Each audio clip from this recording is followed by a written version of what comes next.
Welcome. My name is Evelyn Ramos, and I'm a mother of two. I live in New Mexico, and I am a parent leader with Partnership for Community Action. We are pleased to welcome you to this webinar hosted by UPLAN's Immigration Community Immigration Policy, which I, as a co-chair, and my peers, Marisela Rodriguez and Muna Hussein, that are here with us. Marisela is a parent leader from Washington State Ambassadors, and Muna is a parent leader from Supporting Parentship and Education and Beyond. They both live in Washington State. So thank you for joining us today. Muchas gracias por acompañarnos hoy en este día. We also like to thank our guests from Parent Voices and the National Immigration Law Center for kindly agreed to present during this webinar. My fellow co-chairs for all the work that they put to make this webinar a reality, and to UPLAN staff for their support. Now, I would like to invite you to write in the chat your name, your organization, and location, please.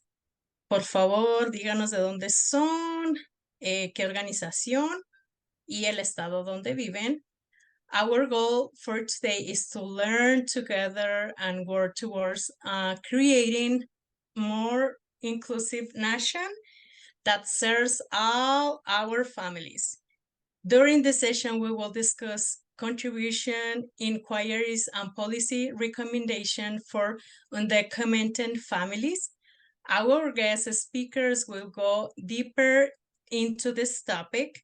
We want to ask you, please wait until the end of the presentation to ask questions. We have allocated time for questions and answers. So please feel free to take notes and save your questions for later. Use the chat in case you forget your question. Put it there, and we're gonna have the section, and we're gonna, if we have time, we're gonna answer your question in the segment of Q&A. Next week, we will be sending an email with the slides and webinar recording. Any questions before we start? Nope. Okay, welcome. Bienvenidos a todos. Muchas gracias por su tiempo. And now I will pass it to Sully. Thank you, Evelyn. So I'm very happy to introduce to you, next slide, please. Okay, I'm happy to introduce to you Ms. Jackie Bimo, is the Senior Economic Justice Policy Analyst for the National Immigration Law Center. So welcome, Ms. Bimo. She is a policy analyst who leads the National Immigration Law Center's Economic Justice Program and Driver's License Policy work through the Winning in the State initiative, and oversees the anti-poverty work on issues including hunger, food, insecurity, housing, and tax. In addition, she also worked very hard to block the Department of Homeland Security's new public charter rule. So today, she will provide an introduction in how immigrants pay taxes with a taxpayer identification number, also known as the ITIN number, and she will discuss immigrant taxpayer contributions to the economy and will describe the barriers ITIN filers face. Lastly, she will propose policy solutions to remove obstacles for ITIN filers. So again, welcome, Ms. Bimo, and thank you for being with us today.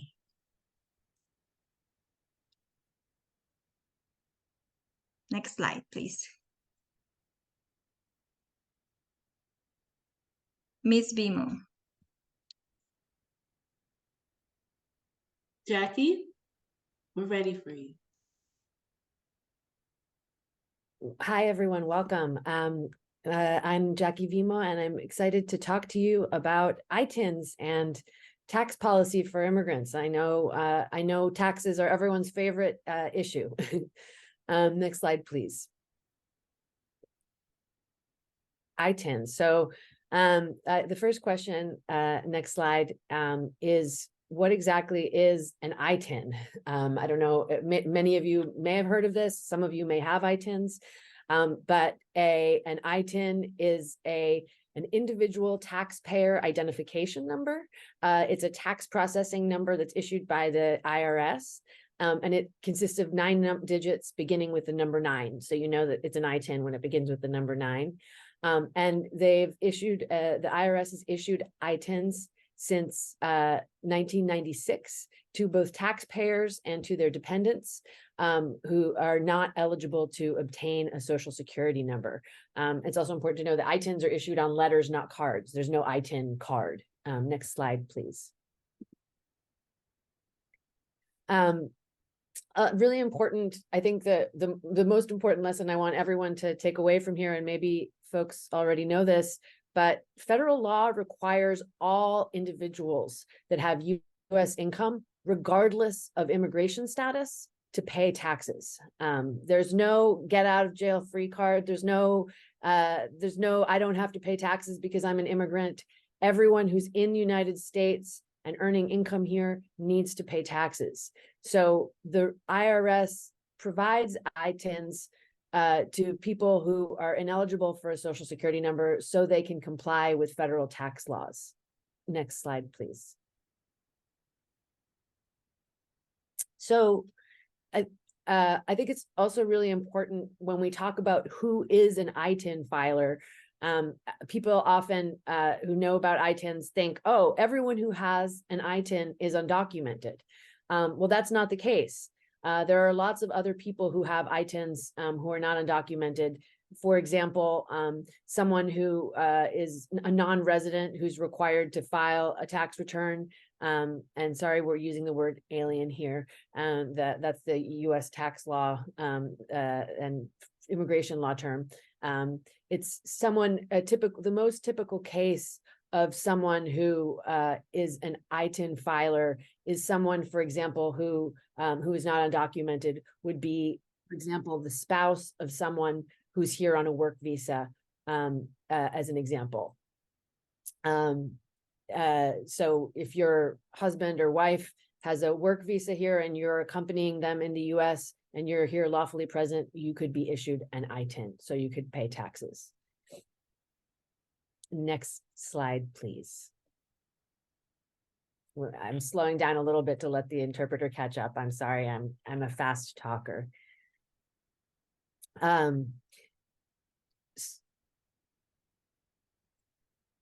Okay, so the next slide is basically just you know, a lot of people ask questions who about what happens to my data, because it's very scary for people to be giving their personal information to the federal government.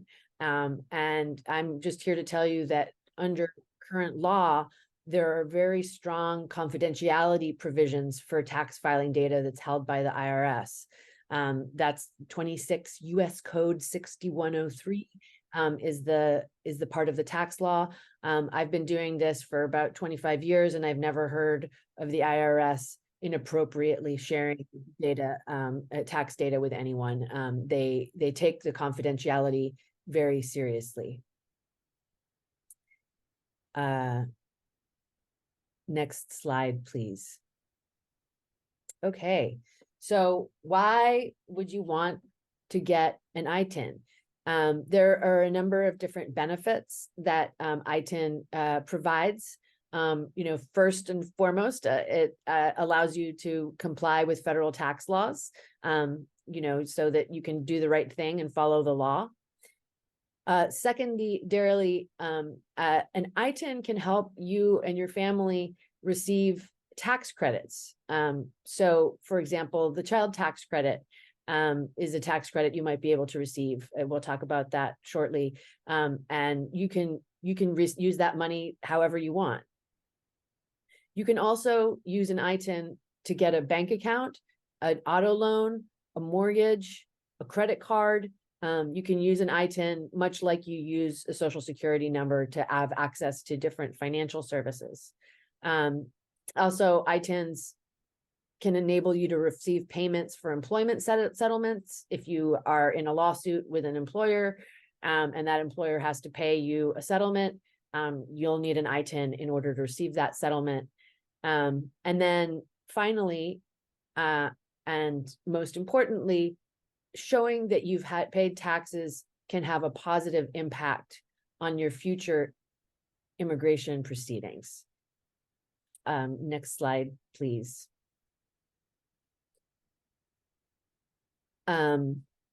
So the benefits of having an ITIN. So basically, the immigration benefits of having an ITIN are a number of them.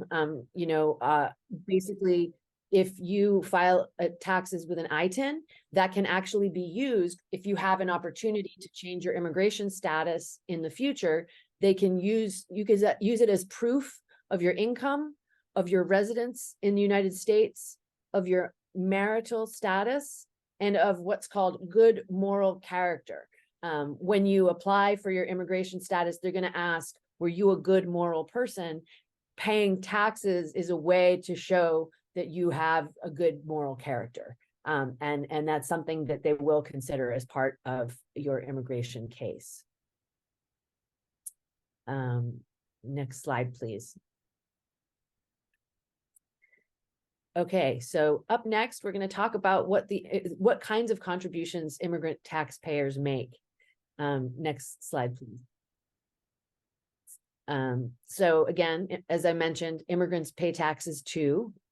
Next slide. From 2015, we have data that immigrant taxpayers paid $13.5 billion in net taxes in 2015. And they filed 4.4 million ITIN returns. That's a lot of ITIN returns. That was just in 2015. Next slide, please. However, there have been recent challenges that ITIN filers have been facing. So that number has actually gone down a bit. It's still a big number. $5.8 billion is how much ITIN filers paid in 2019. And there were, oops, I don't know, there's an extra dollar sign there, but it was 2.5 million ITIN returns. So the long story short is that millions of immigrants are filing taxes with ITIN numbers, and they're contributing billions of dollars to the US economy. Next slide, please. So beyond federal taxes, immigrants also pay state and local taxes. And one of the things that I always say to people is, when there's often people are confused and think that immigrants don't pay taxes. I always say to them, it's not, let's say you live in a state where there's food tax or a sales tax. I can't go to the deli or the bodega and say, hi, I'd like a cheese sandwich, but please don't charge me taxes because I'm an immigrant. It doesn't work like that. Everyone has to pay taxes. When you pay taxes, when you buy gas, you pay taxes, when you pay sales tax. All of those taxes are taxes that immigrants pay. And ITIN filers collectively contribute an estimated $11.74 billion in state and local taxes each year. I think one of the things that is important also to note is that immigrants pay taxes at higher rates than citizens often in many cases. So for example, DACA recipients alone paid $2 billion in state and local taxes. But compared to US citizens and the larger taxpayer population, that's a lot. They pay a lot more of their income in taxes than the top 1% of taxpayers. So for example, DACA recipients pay about 8.9% of their income in taxes, whereas the top 1%, the richest Americans, pay 5.4%. So DACA recipients are almost paying double the amount of their income in taxes than the richest of the rich people in the taxpayers in the United States. And that's really very, very unfair and unjust. Next slide, please. So there's also other estimates that have been made. There's lots of different estimated that not only do immigrants pay billions in taxes. This is from a report from 2020 from the University of California, UCLA, that they not only pay taxes, but they also grow the economy by their spending and by the jobs they create. So they generated $1 trillion in gross domestic product and supported the creation of almost 20 million new jobs through their economic contributions to the economy in 2020. So that's not only are they paying, growing the economy, they're also growing jobs. Next slide, please. I think what's particularly unfair about this is that, as I mentioned, ITIN payers pay billions in tax dollars and grow jobs and the economy. However, they're ineligible for most benefits and public programs. They are ineligible for Social Security. They're ineligible for Medicare. They're ineligible for food stamps or the Supplemental Nutrition Assistance Program. They're ineligible for temporary assistance for needy families, TANF, or cash assistance. They were left out of all three of the economic impact payments, the stimulus checks that people received. Undocumented immigrants didn't receive a penny in stimulus checks, even though they were disproportionately working as essential workers on the front lines of the pandemic. And there are also some tax credits that immigrants are not eligible for as well. Next slide, please. One of the things that has been happening in recent years is that there have been, while ITIN filers are just trying to do the right thing and pay taxes, there have been very long processing times. When you apply for an ITIN, you have to actually present your like passport or other documents, and you have to usually, if you don't use what's called a certified acceptance agent, which I can talk to folks more about, most people have to put them in an envelope and put it in the mail. And people are waiting 9 to 11 weeks, sort of on average, for people to get back their passports. And this is really unfair and really scary for a lot of people, because it means that they're wandering around the world without maybe any form of identity document. And what happens if they're stopped by the police? What happens if they need to show ID for any other reason? They don't have it.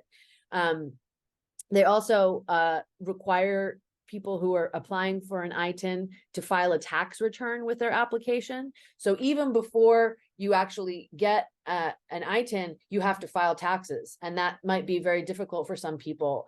And in addition, you have to file a paper tax return, whereas other people who are just regular tax filers can file with a Social Security number, can file electronically, use one of the online services. You have to file on paper if you're applying for an ITIN.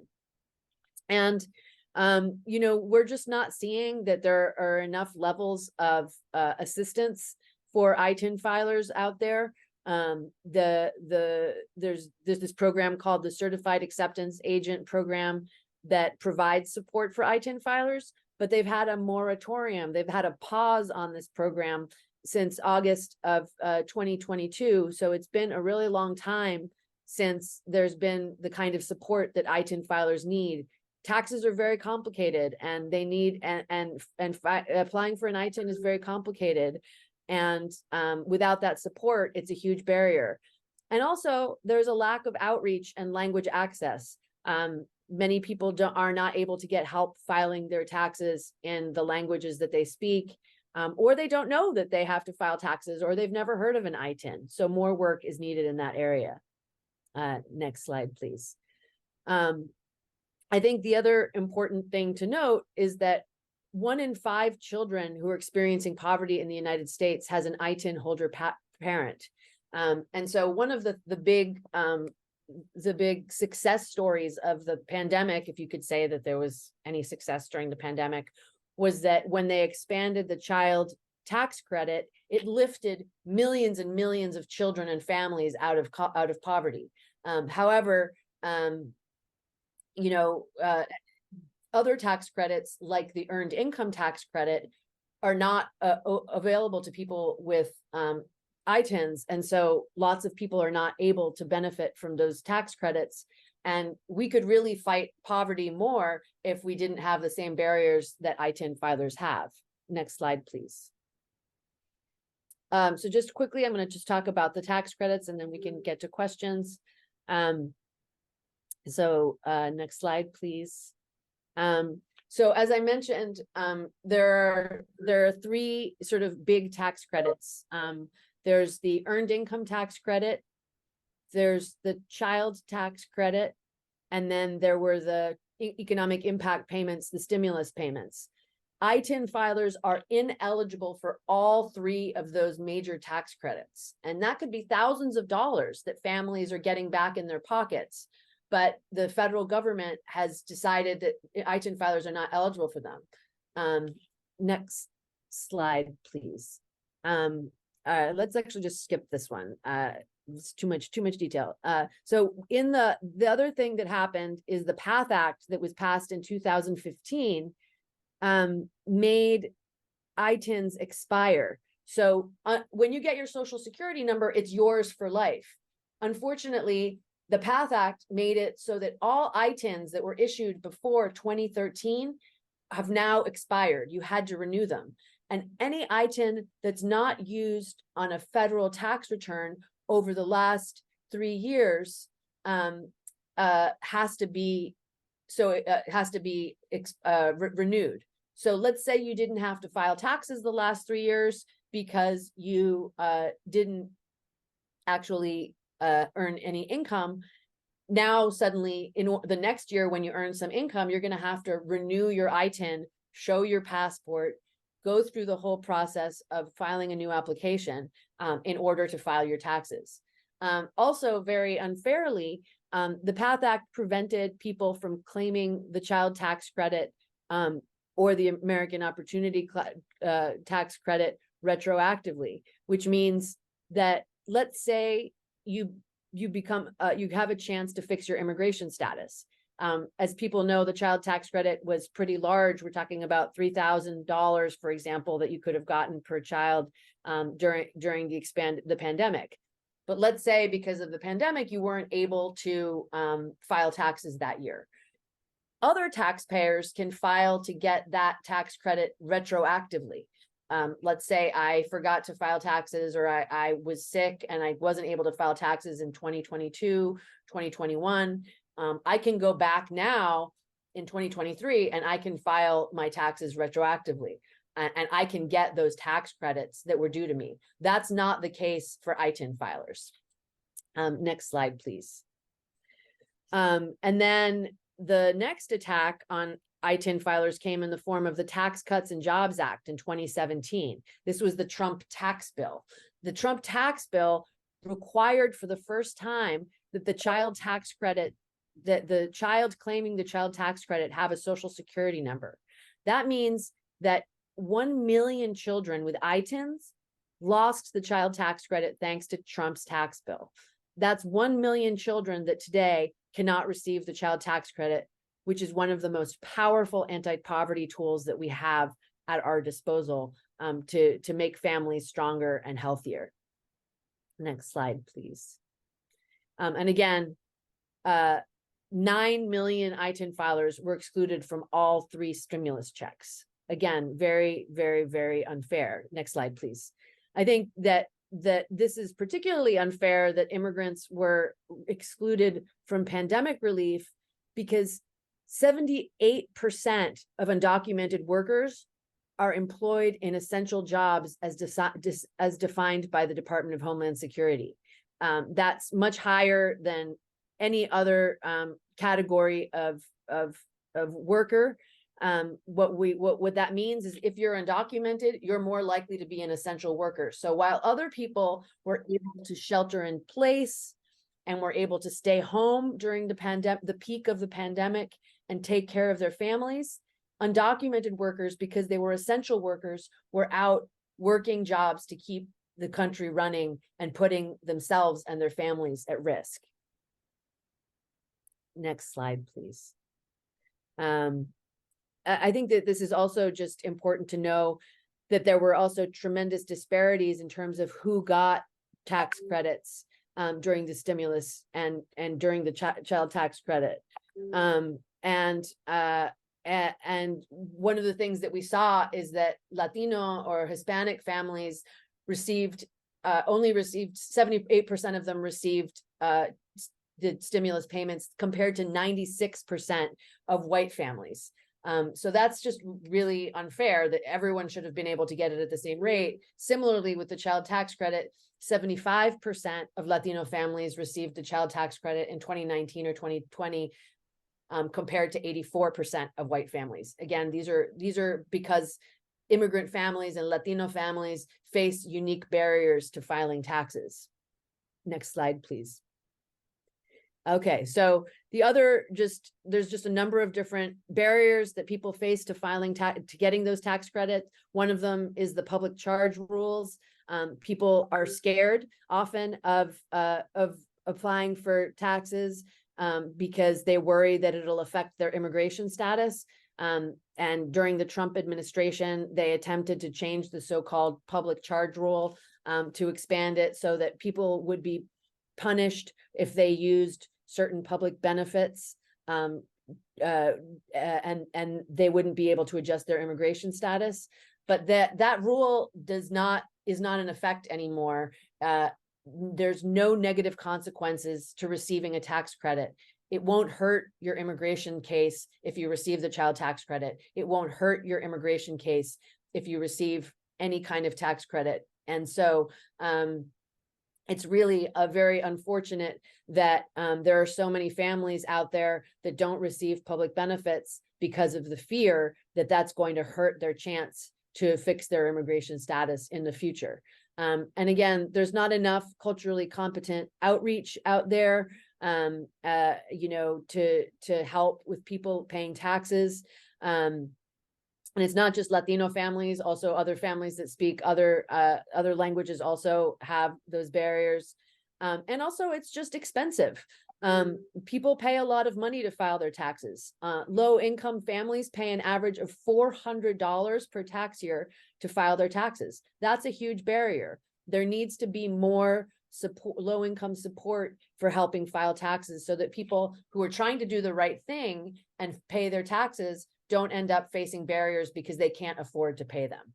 And the other issue is that there are higher unbanked rates among immigrant communities. I've gone over, sorry. And those higher unbanked rates mean people don't have a bank account and it's harder for them to receive the direct deposit bank returns, tax credits deposited into their bank account. Next slide, please. I will say that one of the exciting things that's happening is that around the country, increasing states are offering earned income tax credits to ITIN filers. As of July 2023, there are 10 states in the country that actually offer state level earned income tax credits to every state resident, whether or not they file taxes with an ITIN or whether they file taxes with a social security number. You know, this is a big, important campaign. It's about getting money into people's pockets. It's about fighting poverty. And we hope that people will continue to fight to have these types of tax credits for all state residents in their states as well. Okay, I think I've gone over. Next slide. I think I might be done. Oh, yeah. There's also 10 states that have immigrant inclusive child tax credits as well. next slide, please. I think we're done. Oh, okay. I've gone over. So just next slide. I think I've done way too much. One is just to say that that we should eliminate the Social Security number requirements for tax credits. It's not fair. If you're paying taxes, you should receive the same benefits as everyone else.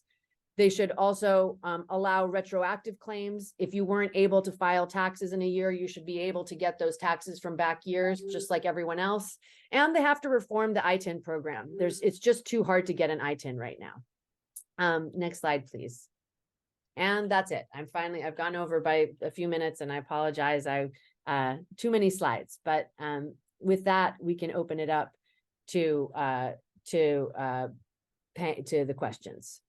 Thank you so much. I think that was a lot, but it's information we needed, and we're recording. We are sharing back with everything Jackie said. So we really appreciate it. It's really heavy to even choose what questions you're going to ask. It's just like me. I was writing down, and it was a lot. So please, if you have any questions, you can put in the chat. You can raise your hand. Maybe we could answer at least one or two questions. Okay, let's see. I have a question. Where all the money? So what questions did folks have? There's one in the chat that I think was asked. And then Suli has a question. So it was the one about tax scholarships. So is that right? Yeah. Do students, immigrants who don't earn money accept scholarships? Do they still need to pay taxes? So in general, US sourced taxable scholarships, they're not subject to withholding, which means that they keep a portion of your checks for taxes when they're paid to US citizens and residents, but they are subject to withholding when they're paid to non-resident immigrants. And that would be about 30%. So they'll hold 30% of those fellowships, scholarships, and grants. However, that withholding rate can go down to about 14% if you're a student, researcher, or grantee who's on an FJ, M, or Q visa. So that's the answer. The answer is unfortunately yes, they do hold back some of your scholarship as taxes as an immigrant. Julie, share your question. No, Muna, move to the next question is chat. What was their reason for wanting to create an ITIN other than disenfranchisement? They claim that it's to stop fraud, but that it's not a good reason. It's just people always are discriminating against ITIN filers. And people are trying to get rid of the ITIN number. So it's been a big struggle. They just want to make it very hard for people to get ITINs, which is really silly, because why would you want to stop someone from paying taxes? Okay. If a citizen claims a spouse with an ITIN, will they be disqualified for certain credits as well? It depends. If you're a US citizen and you file for the earned income tax credit, everyone on that tax credit has to have a Social Security number, or you do not qualify for the earned income tax credit, unfortunately. So yeah, so they discriminate against people that are in mixed status families. They discriminate against you for being married to someone who's an immigrant if you're a US citizen. Go ahead, Regina. Let's see the next one. My husband has an ITIN, and we did not get the child tax credit. That's right. Yep. If the first round of tax credits, the first round of stimulus payments, actually, they denied the stimulus payments to people who were married to ITIN filers. That was something I worked on very intensely during the pandemic. We fought to fix that. So to that person who said,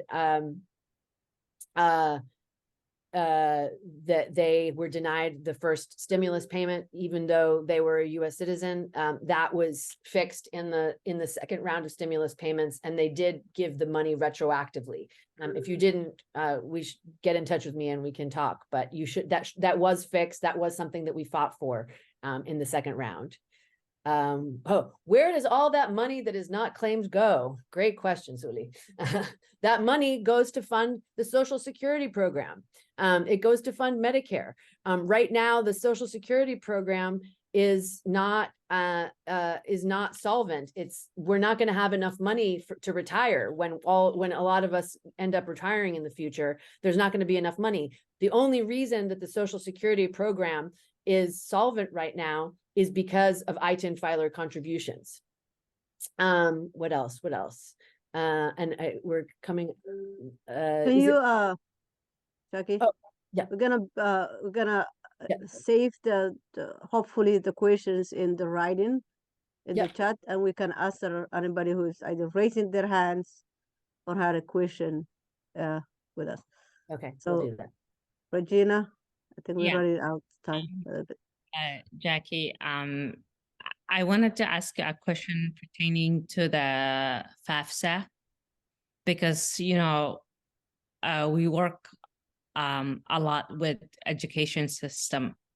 And a lot of our parents, their students don't qualify for the FAFSA. So, you know, so it comes to another issue of immigration, of, you know, like, you know, who qualifies and who doesn't qualify, and what children have Social Security or their parents' status and things like that. So can you give a little bit maybe content to that?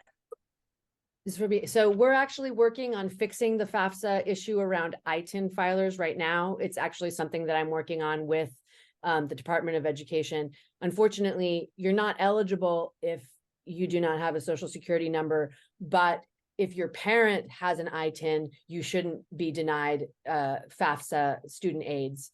And that's a great injustice that we have to, there's just too many barriers for children that are US citizens, that they shouldn't be stopped from getting scholarships because their parents have an ITIN filer. So we're actually doing advocacy on that right now to fix the system right now, because right now it's very difficult.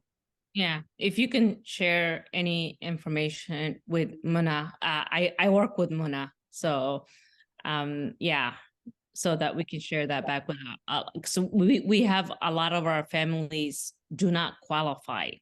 Yeah, some of that is that they just don't qualify, but in some cases with mixed status families, it might be the case that the child qualifies, but that they have trouble entering their information of the parent because the parent has an ITIN. Okay, thank you so much. How are we doing with the time?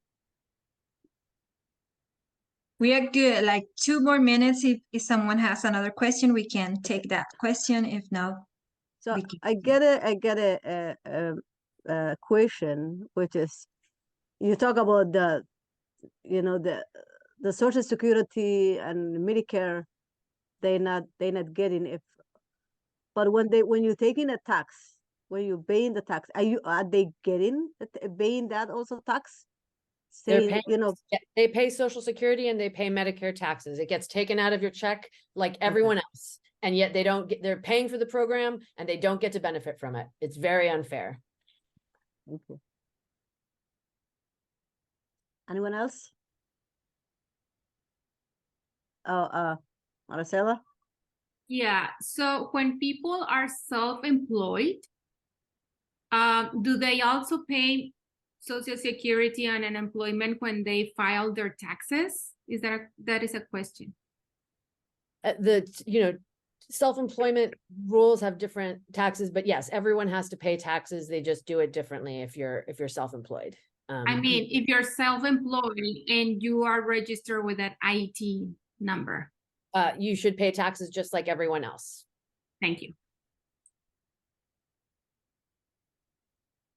Okay, I think that 2 minutes up. I will pass to Alma. I just saw Candida's hand up. So Candida, you'll be the last question and then Oh, raise it. Yeah, sorry.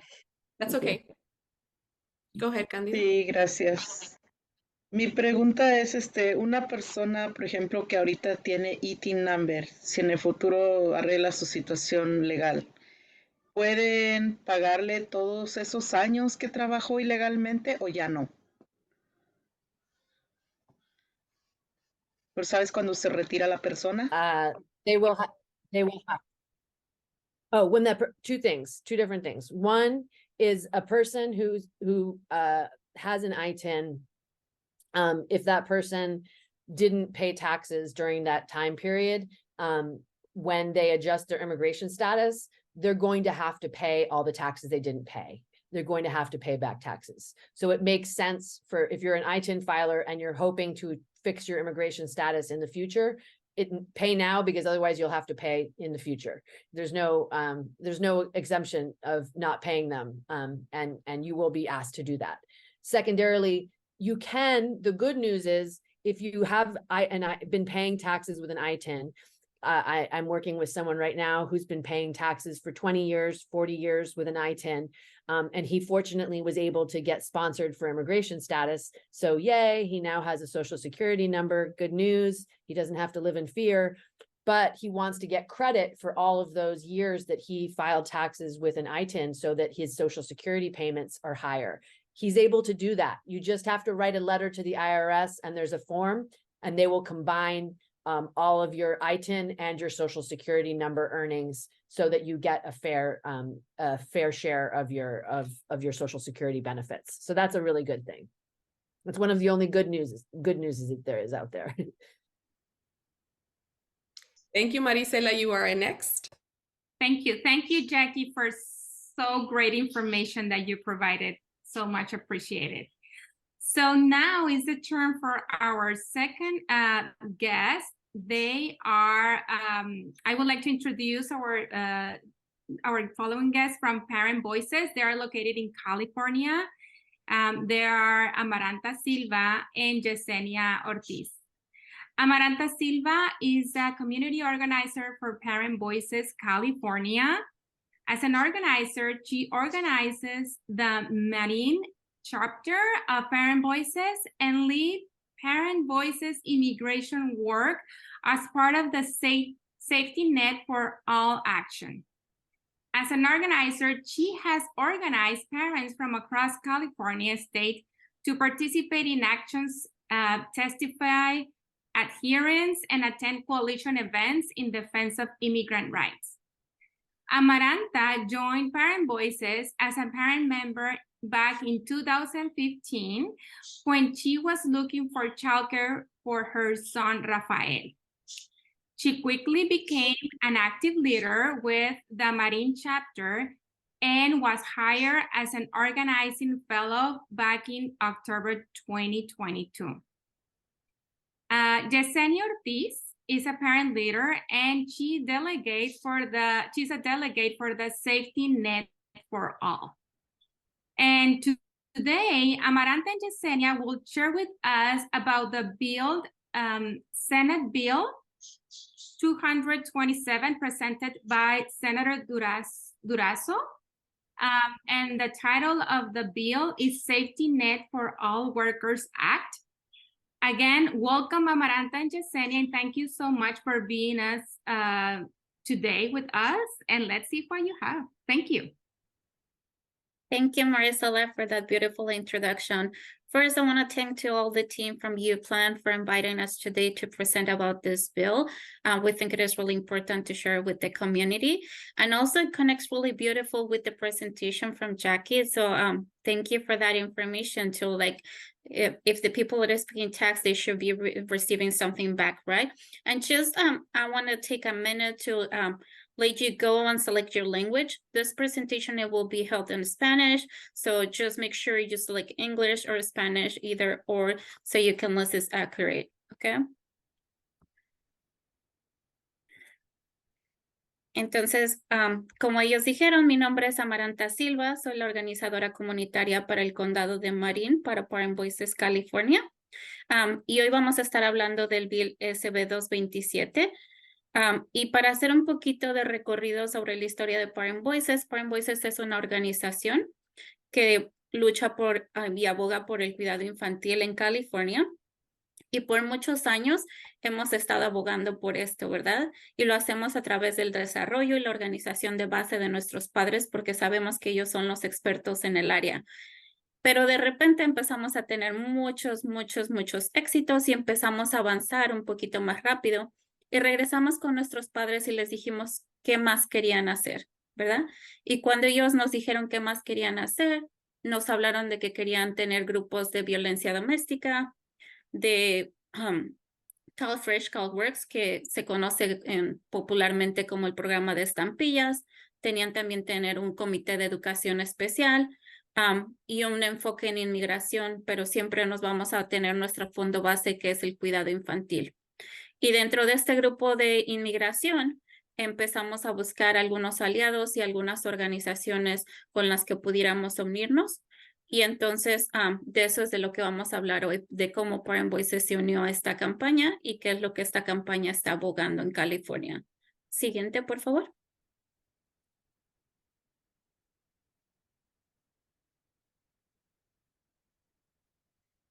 Como punto aclaratorio para hoy, antes de empezar, estamos usando algunas palabras que es el lenguaje más inclusivo que podemos usar, pero todos se refieren a lo mismo. Nos referimos a los trabajadores indocumentados, sin documentos o excluidos. Y van a ver estas tres palabras a lo largo de la presentación, pero son las palabras que usamos en el lenguaje de nuestra campaña, ¿verdad? Aunque tal vez para algunas personas no sean las más exactas, son las palabras que creemos que definen mejor a nuestros trabajadores sin documentos. Siguiente, por favor.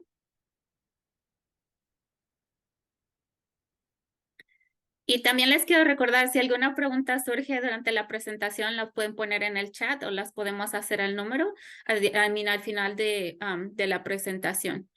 La Red de Seguridad para Todos es una coalición de más de 160 organizaciones formada a través del estado de California, que empezó a formarse en el 2020 durante la pandemia.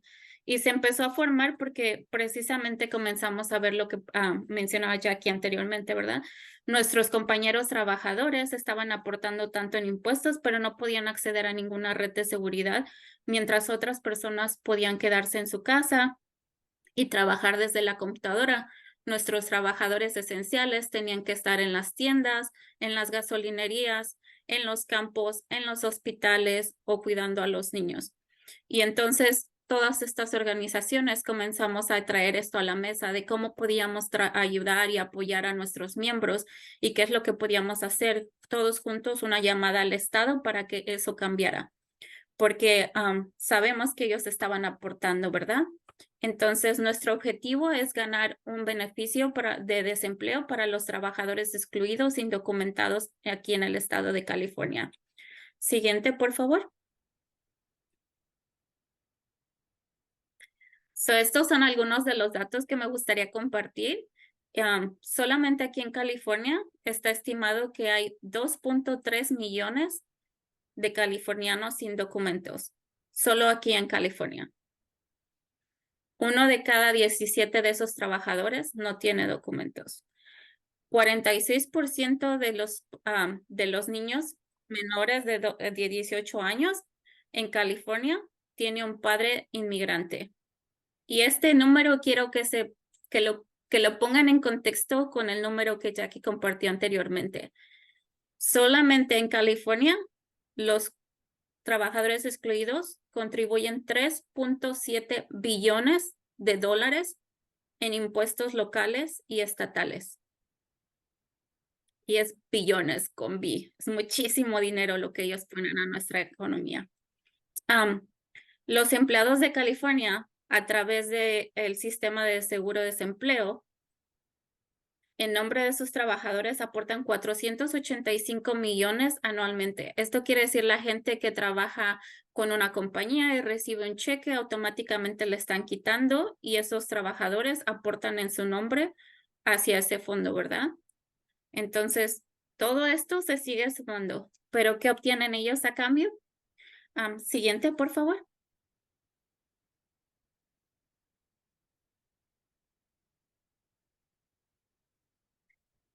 Sabemos que lo que ellos obtienen a cambio es trabajar durante la lluvia intensa. Aquí en California obtuvimos los fuegos en 2018 y 2019 y nuestros trabajadores tuvieron que seguir trabajando. Recientemente los trabajadores de bodega tuvieron que estar trabajando a más de 100 grados de temperatura porque no podían dejar de trabajar, ¿verdad? ¿Y por qué no pueden dejar de trabajar? Porque no tienen esta red de seguridad donde ellos puedan decir, oh, me voy a tomar un tiempo y así puedo yo esperar, o yo tengo este dinero guardado, o puedo acceder a este fondo donde yo puedo mantener a mi familia. El costo de vida en California es súper alto y el de los alimentos también, y con la inflación en toda la nación, sabemos que ellos no pueden darse el lujo de faltar un día al trabajo, mucho menos una semana o un mes. Como muchos de nosotros tuvimos el privilegio de hacerlo durante la pandemia, ellos no.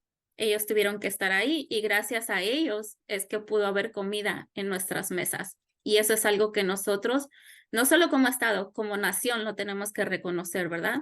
Ellos fueron los trabajadores esenciales y nunca se les reconoció eso. Se les llamó esenciales, pero nunca realmente se les dio un reconocimiento económico o algún soporte para esas economías. Entonces, vamos a hablar un poquito más de esto adelante. Siguiente, por favor.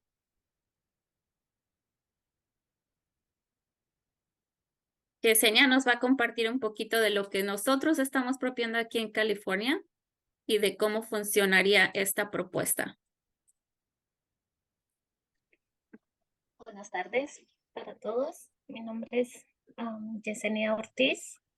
Yo soy miembro activo de Parent Voices de Marín de hace 9 años y camino de la mano con Amaranta, obviamente.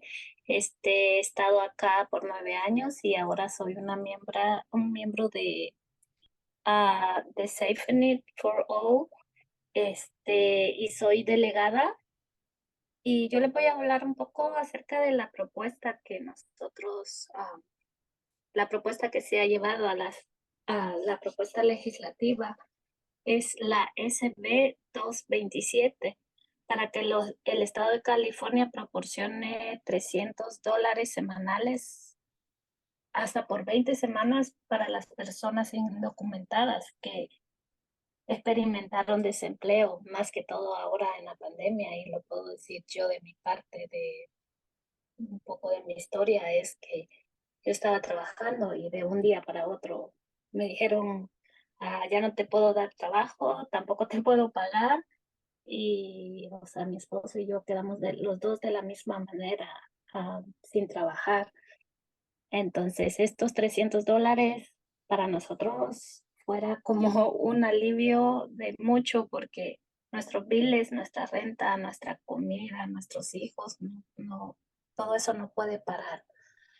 Y la otra propuesta, también esta misma propuesta se ha llevado al presupuesto, que asignaría 356 millones en el presupuesto estatal. Y para crear un programa para pagar esos $300. Y a cada uno de nosotros que de verdad no tenemos el alivio migratorio como muchos acá. Y el siguiente, por favor.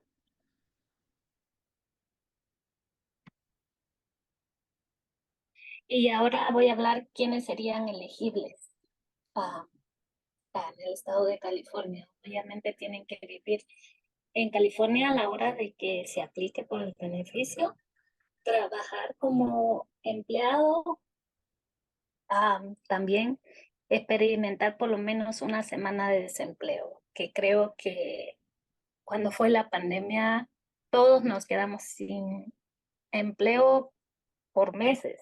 Entonces creo que también es algo que nos beneficiaría obviamente a todos, y creo que es una lucha constante a seguir luchando por esto que se está peleando. Y creo que es justo para todos y creo que debe más que todo ser igualdad para todos. no importa nuestro estatus, no importa quién pueda o quién no pueda, y creo que eso es algo que nosotros, por falta de un permiso de trabajo, nos está afectando el no tener un dinero que todas las personas que tienen un documento lo obtienen, en cambio nosotros no. Y ahorita voy a hablar del siguiente.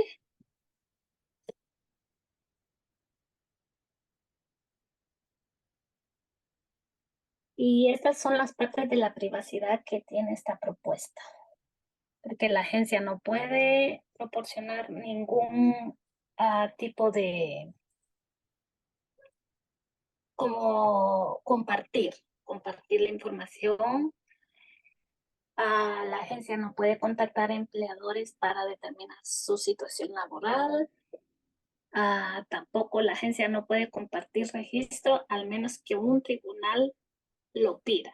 Pero de lo contrario, esta es una organización que tiene su privacidad, y muchas personas también creo que en el momento que esto llegue a pasar, porque sé que estamos en la lucha y sé que va a pasar, mucha gente también va a tener miedo por lo mismo, porque siempre el miedo nos invade antes que todo. Y creo que voy a hablar de la siguiente.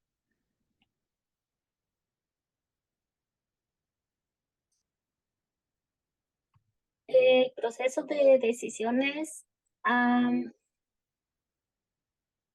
Yo soy una delegada, entonces cuando hacen el comité para proponer qué es lo que va a seguir o qué es la acción que se va a tomar, siempre es el grupo de delegados que la toma, no es solo la organización, no es solo las personas que están haciendo eso, sino que somos todos los miembros, como yo, que soy una delegada. Tengo también otro compañero de Karen Voices que también es delegado somos 2 delegados, entonces las decisiones siempre las tomamos todos, no solo una persona.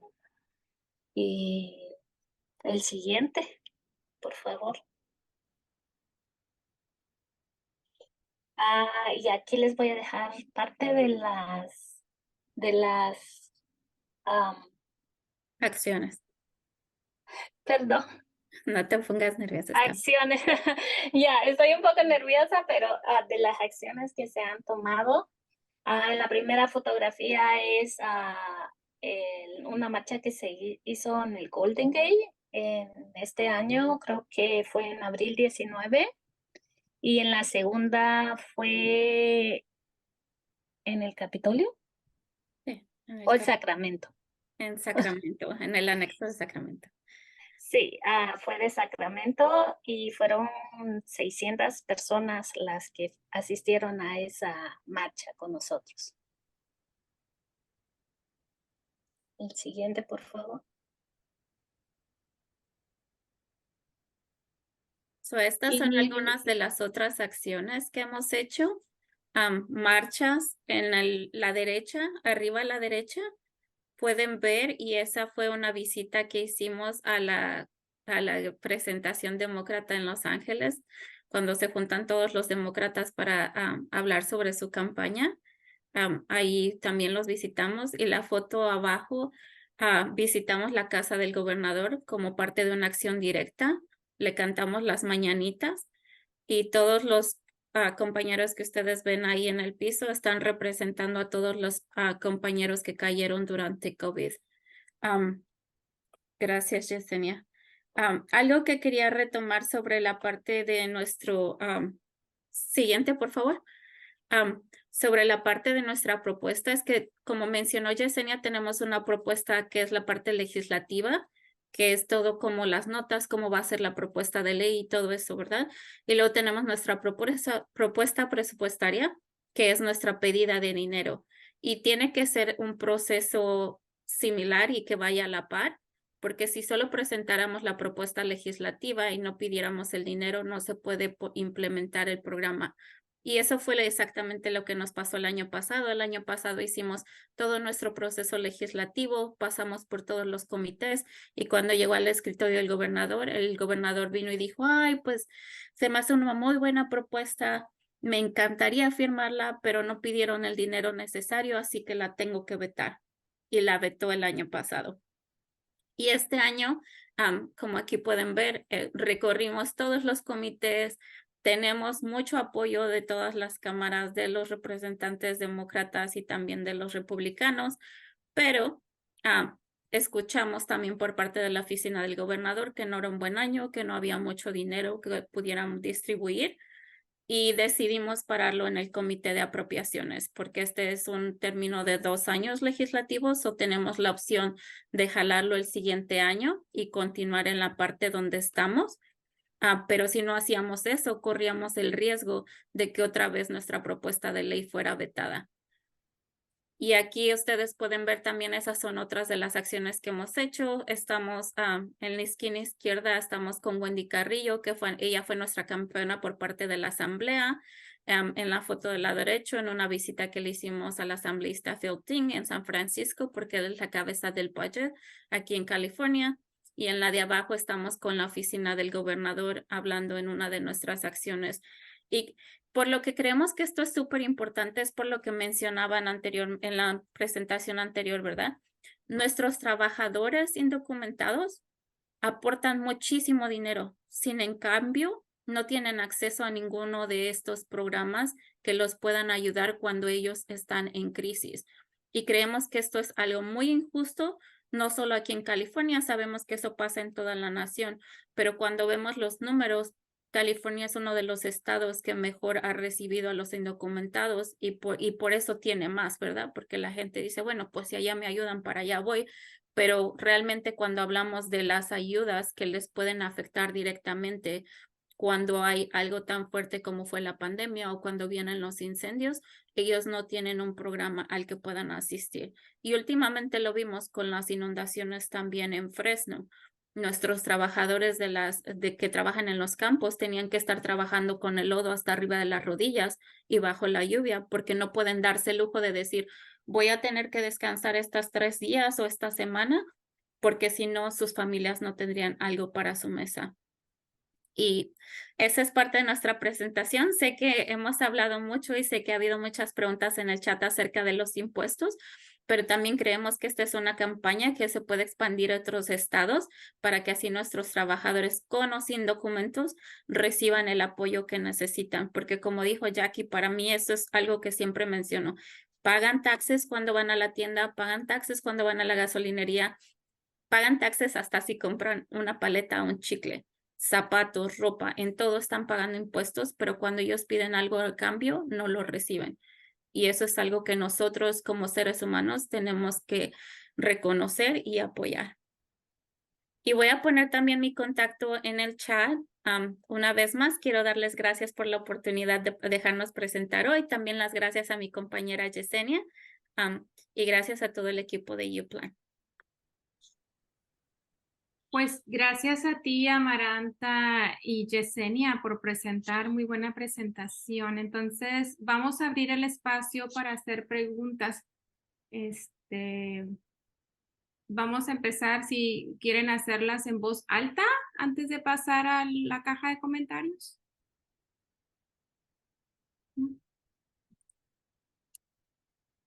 Yo estaba tan entusiasmada escuchándote que la verdad no presté atención a la caja de comentarios. A ver si tenían preguntas para ti.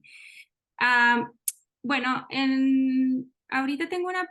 Ok, Nicole, adelante. Okay, so I kind of have a clarification question, and forgive me if I misquote how it was noted, but it said something about that they wouldn't like verify with the employer. How do you sidestep like Republicans are going to, or, you know, people that are trying to disenfranchise, how are you going to sidestep their worry of like, oh, well, how are they going to verify that it's these people are actually undocumented, deserve these benefits, blah, blah, blah, you know, like, cause, you know, I saw that, I was like, oh, they're going to latch right onto that one. And that's going to be their fear mongering thing. So I was kind of curious how you sidestep that.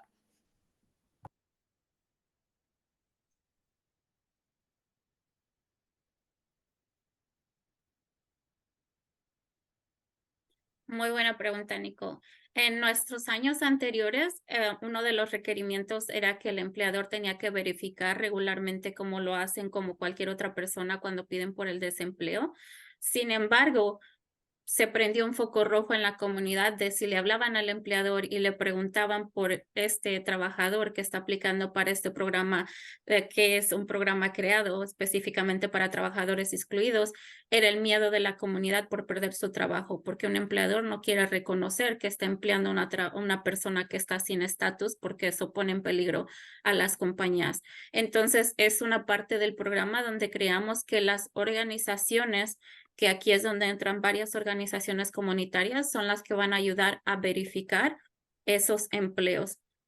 Este sería un programa donde las organizaciones comunitarias locales estarían apoyando en hacer esas verificaciones. Pero gracias por su pregunta. No sé si estoy equivocada, pero al parecer en la caja de comentarios no hay preguntas en este tema, ¿verdad? Todas las preguntas estaban dirigidas al tema que dio Jackie, ¿cierto? Mi pregunta sí está relacionada con este tema y le pregunto si el desempleo en estos términos, siendo undocumentado, contaría como carga pública, porque me imagino que eso va a ser algo que va a asustar a mucha gente. Muy buena pregunta, Zuli. Una de nuestras peticiones, tanto como para el Estado como para el gobierno federal, es que no se conecte como carga pública porque sería parte de un programa local a nivel estatal. Eso no tendría que contar para las leyes federales porque sería un programa solamente dentro de nuestro estado. Y si, perdón, y si fuera si quisiéramos replicar esto en otros estados y lográramos hacer una propuesta así a nivel nacional, ¿quedaría en los mismos términos o cambiaría? Yo creo que tendría que cambiar dependiendo del área en donde estés. Solo para dar un contexto, y eso es algo que no mencioné al principio, estados como Nueva York, como Washington ya han puesto programas activos en este aspecto. El primer estado que impulsó por algo así fue Nueva York y lo logró durante la pandemia, que no sé si recuerdan ustedes que escucharon que muchos trabajadores fueron y cerraron los puentes en Nueva York y gracias a eso agarraron un reembolso. Cuando nosotros hicimos la campaña aquí, gracias a la campaña que hicimos, fue que el gobernador comenzó a dar estos Golden Gate Stimulus, los cheques que les mandaron, y esos los mandaron para todas las personas que vivieran en California sin importar su estatus. Pero fue después de que se hizo el empuje y el alcance. Y creo que dependería de ver qué agencias están dispuestas a apoyar y así se podría replicar, pero cambiaría muy poquito, solo como qué organizaciones tenían que estar activas o quién tomaría el liderazgo.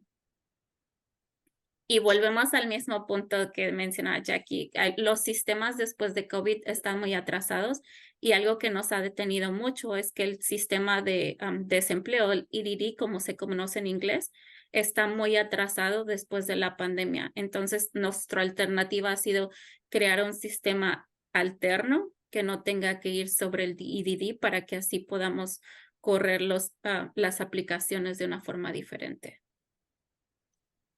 ¿Tienes algo más que agregar, Zuli? No, muchas gracias. Muna, antes de ir contigo, vi que Jackie, estabas como que de acuerdo con la Amaranta en lo que estaba respondiendo. Sé que tu trabajo es más a nivel nacional. ¿Quisieras agregar un poco más en lo que dijo y después vamos con Muna? Oh, just wanted to be everyone to clarify to know that I work on public charge a lot, and that that just want everyone to be sure that know that unemployment does not count as part of the public charge test. Just want to make sure that that's clear. You can safely claim unemployment. Thank you. Muna. So my question is, if this is a California, which I think I'm not, if I'm not mistaken, 60 organizations come together and pushing this policies. Is there another organizations outside of the California which you having coaching them or having those relationships to push in their states also to get the same or similar, policies.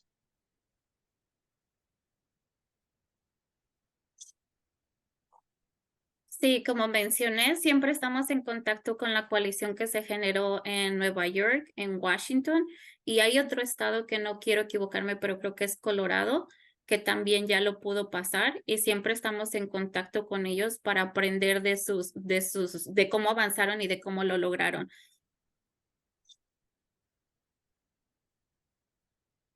Muchas gracias. My question is states who did not do that. So Washington did it, but outside of those 3-4 states,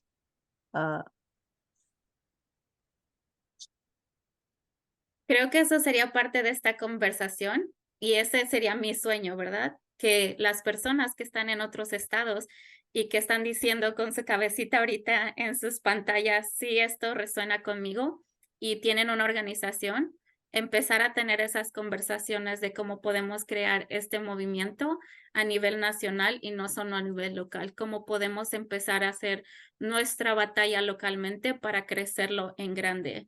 Y me encanta esa idea, Mona. Necesitamos empezar a conectar en otros lugares para que esto tome más poder. Gracias. Siguiendo con la pregunta de Muna,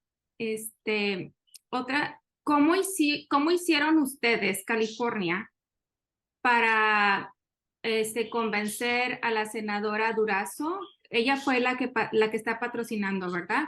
¿Cómo fue que iniciaron esa conversación para poder presentar la propuesta? Porque todavía no es ley, ¿verdad? Es una propuesta. Es una propuesta, sí, ahorita está detenida, son 2 años esta vez, entonces la pudimos parar y la forma en la que se involucró fueron 2 conexiones que tuvimos. Prime Voices ha tenido muy buena relación con la senadora Durazo, ella nos representó en algunos de nuestros biles el año pasado con el Family Leave. Y entonces ya teníamos la conexión con su oficina y tenemos una de las organizaciones líderes en la red de seguridad para todos es MCTF y ellos también tenían una conexión con ella porque ella viene de trabajar en los sindicatos, en las uniones, y entonces hicimos un alcance colectivo como lo hacemos siempre en esta coalición y presentamos nuestra propuesta. De hecho, la primera foto, como si vamos creo que es el segundo slide donde estamos hablando, donde aparece ella, creo que es la número 5, el slide número 5, ese fue nuestro retiro en enero, donde después de estas conversaciones nosotros le invitamos a nuestro retiro donde íbamos a crear nuestra campaña y le presentábamos el formato de cómo lo hacemos, que era lo que Yesenia decía que hace súper única esta campaña, es que nosotros, si ella está ahí en el banner, ustedes la pueden ver, nosotros estamos ella y yo en medio,